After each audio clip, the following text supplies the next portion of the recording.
In the blistering summer of 1518, the city of Strasbourg lay restless under a burning sky, its cobblestone streets simmering with heat and whispers of hunger, sickness, and God's judgment.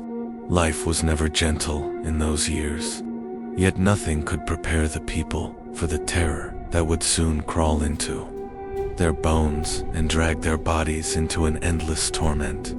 It began with one woman, a figure no one would remember had she not become the unwilling herald of a nightmare. Her name was Frau Trafia, an ordinary housewife, the kind of face that blends into the market crowd, the kind of voice that goes unheard in the cathedral chorus. But on a sweltering July morning, she stepped into the narrow lane outside her home and began to move in a way no soul in Strasbourg had seen before. There was no lute, no drum, no reason at all, yet her feet struck the stones with a furious rhythm, her body twisting, jerking, convulsing as though invisible threads bound her to some monstrous puppeteer. At first the neighbors gathered, smiling at what they thought a silly display. Some even clapped, laughing as they watched the woman throw her arms to the sky and stomp the ground with mad abandon. But laughter soured into unease as hours passed, and the woman did not stop. Her dress clung to her body with sweat, her hair matted to her pale face, her eyes glassy and distant, as though she looked upon something no one else could see. Blood welled in her slippers, soaking the fabric, and still she danced. When night came, she collapsed in exhaustion, her body shuddering. But as soon as dawn touched the rooftops, she rose again, compelled by a force neither holy nor human. By the third day, the whispers had spread beyond her street. Crowds gathered, pointing, murmuring prayers, some crossing themselves in terror. Possession, they said. The devil himself twists her limbs. Others muttered of God's wrath, a punishment for the sins of the city, for the greed of merchants and the lust of noblemen. And, as if to confirm the whispers, more joined her. A man who had come to mock her suddenly felt his knees bend, his arms twitch, and within moments he was stamping his feet in the same horrific rhythm. A young girl delivering bread stood frozen, then dropped her basket and spun into the crowd, her voice breaking into cries as her body betrayed her. By the end of the week, 100 people filled the square, each trapped in a grotesque choreography, eyes wild, mouths foaming, clothes soaked with sweat and streaked with blood from their ruined feet. The sound was unbearable, the slap of skin on stone, the wails of mothers clutching their bellies, the sickening crack of bones as bodies fell but did not stop. The city had become a stage for suffering, a carnival of death in motion. The Council of Strasbourg, proud men who thought themselves masters of order, found their walls closing in with panic. Priests were summoned, holy water carried in copper bowls, chants echoing through the square. They sprinkled the dancers, but the frenzy did not break. If anything, the afflicted only grew more violent, their limbs jerking harder, their bodies flinging against each other like marionettes possessed by the same hand. Some priests claimed the curse was holy punishment, that the only cure was penance, fasting, and prayer.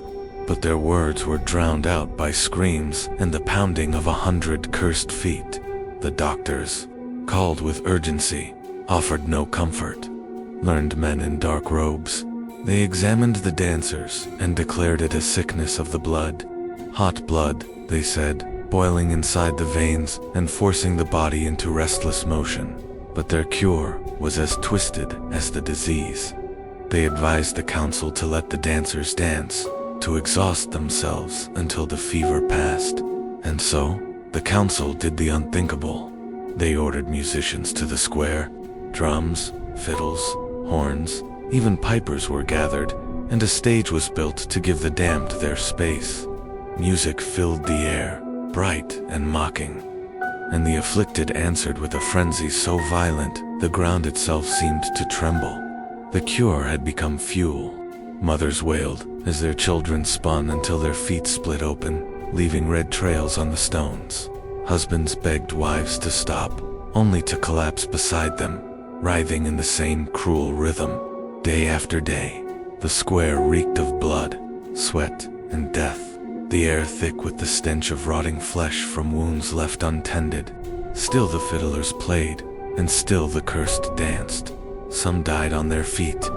Exhaustion took them, hearts bursting in their chests, their bodies crumpling lifeless to the ground. Others fell into seizures, choking on their tongues, their last moments drowned in convulsions. Yet, for everyone who died, another seemed to rise, pulled into the madness as if the plague itself hung in the air, invisible but irresistible. People who only came to watch felt their legs twitch, their bodies betray them, and within moments they too joined the infernal procession. The city square, once a place of market and gathering, became a pit of torment, where death was not an end, but another step in the devil's own festival. As July turned to August, Strasbourg became a city of fear. The people avoided the square, barricaded their homes, whispering prayers into the night. Yet even within their walls, they heard it, the endless pounding of feet, the cries, the music ordered by foolish men who thought they could cure what they did not understand. The afflicted spread into the streets, into churches, into open fields, their frenzy unstoppable. Some collapsed in doorways, foaming at the mouth, eyes rolled back, their bodies twitching long after breath had left them. Others staggered into the river, dancing into the current, until water filled their lungs and dragged them under. Parents watched their children taken, lovers watched their beloveds torn apart by exhaustion, and no one could say when it would end. The city spoke of curses now, of demons walking among them. Some claimed to see shadows moving in the corners of the streets, dark shapes that whispered into the ears of the afflicted, laughing as their victims collapsed in agony. Others swore that the Virgin herself wept blood from her statues, her tears dripping onto the stone floors of the cathedral, unheeded by priests, too afraid to acknowledge them. Night after night, the bells tolled for the dead, yet by morning, the streets filled once more with the endless, hideous dance. Strasbourg was rotting from within, its people bleeding, breaking, and dying not from blade or plague, but from something far more sinister, a madness that spared no one and demanded only one sacrifice. Endless motion, until death embraced its victims, and so the first month passed, and still the dance did not end.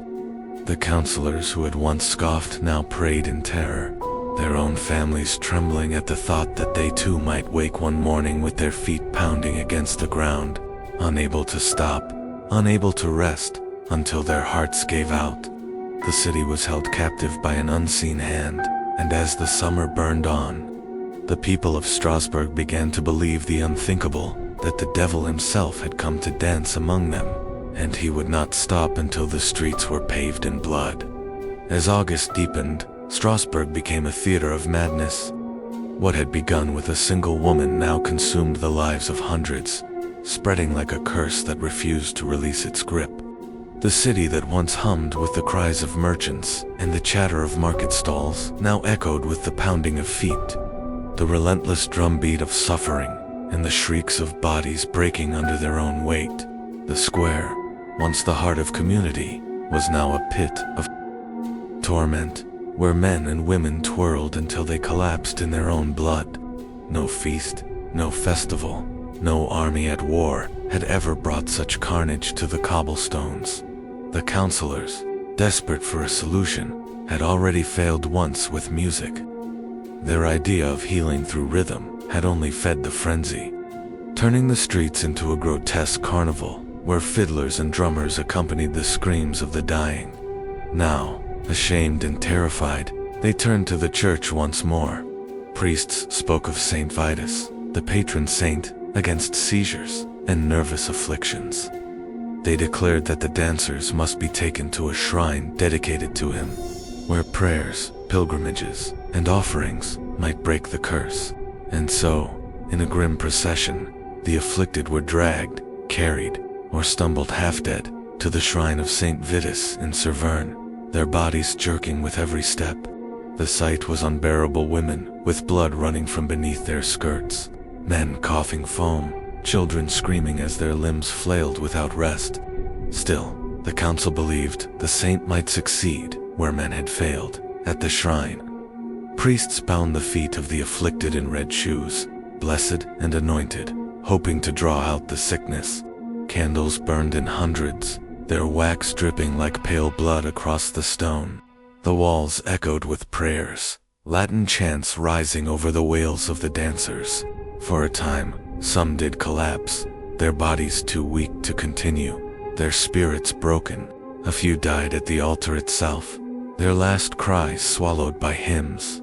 Others seemed calmed, their movements slowing, as though the shrine's power could smother the fire raging within them. But many did not stop. They continued to move, their limbs jerking even as they were forced to their knees, their hands clawing the stones of the sacred floor.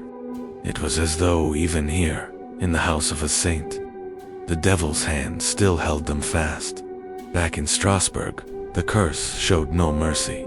Day after day, bodies littered the streets, some dead, others twitching until their last breath. The smell was unbearable. Sweat, blood, and decay mingled under the summer sun. Dogs howled at night, driven mad by the noise of endless stomping feet. Mothers clutched their children inside locked homes, praying the madness would not find them.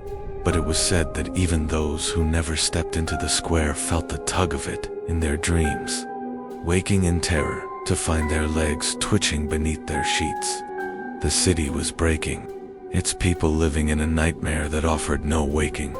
The chronicles tell us that some dancers lasted for weeks, their bodies sustained only by water forced down their throats, their flesh wasted to bone, their eyes hollow yet still burning with the fire of compulsion. Some tore their own skin with their nails, screaming that demons crawled beneath.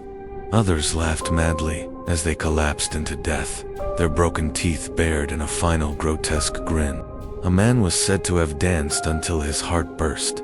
Blood sprang across the faces of those still alive, who danced on without pause. A woman gave birth in the middle of the frenzy, her cries mingling with the roars of the crowd. Her newborn crushed beneath the stomping of feet before she herself fell lifeless. The city had become hell, and yet no flame burned but that which was unseen. By late September, the plague began to fade.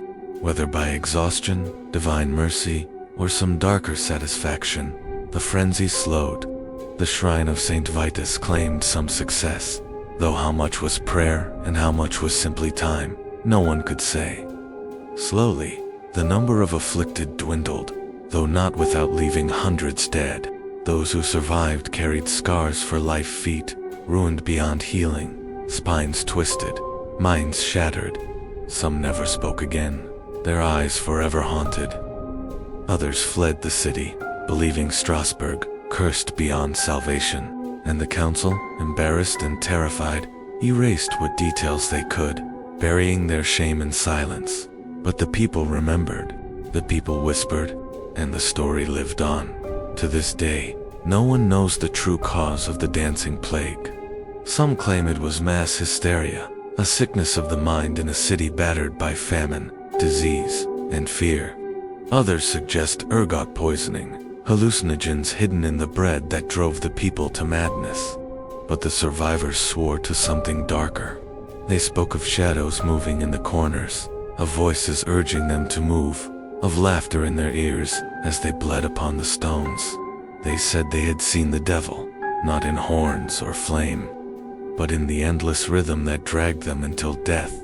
The dancing plague of 1518 remains one of history's darkest mysteries, a tale where faith, medicine, and reason failed, and where death came not with blade or plague, but with the cruelest compulsion of all, the inability to stop moving.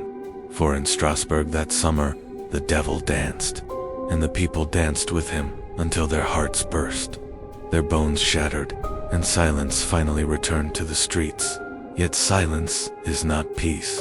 The cobblestones still remember, and if you walk there at night, some say you can still hear it, the faint pounding of phantom feet. The distant